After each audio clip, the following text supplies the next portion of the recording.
Hey y'all, it's your girl Kirsty Petrie. Welcome back to my channel. I'm answering a couple questions you guys had about these passion twists that I've been rocking for the last few days.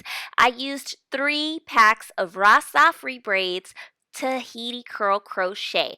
I used color GTOM 27 and I used Flores molding pomade and Dr.Bronner's hair cream for styling. I used 4 strands of the Tahiti curl for every twist that I have in my head. I literally just took the strands one by one.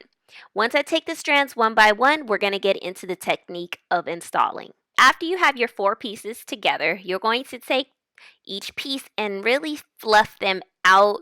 I tried to fluff it out as patiently as I could, but I was trying to get through with these twists, y'all. So as you can see, I'm literally just going through the strand to kind of loosen it up, okay? Trying to make sure that the pieces aren't stuck together. Now I'm going to take each end and layer them on top of each other to make it staggered. And this is going to give me that length that I want. And that is the length that I got. This is 4 pieces total in my hand. And as you can see, I'm stretching out that end to make sure that it's going to be long. And once you've got it like that, you can install.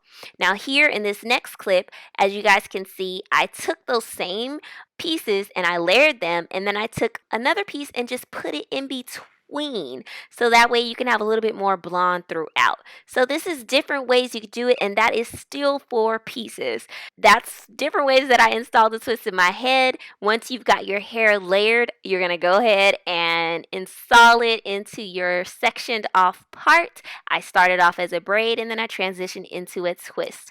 I hope that this video answered some of you guys' questions as to how many packs I used, the color I used, the brand I used, and did I fluff out the hair before installing these twists? As I mentioned before, the only thing I would change is I would add smaller parts, and I would probably use maybe 5 or 6 pieces on my twists just to get a different look. I'm loving these passion twists. I'm loving them. I'm going to do them again. Thank you guys for all the love and the support on this video. Stay channeling the beauty within inside of you.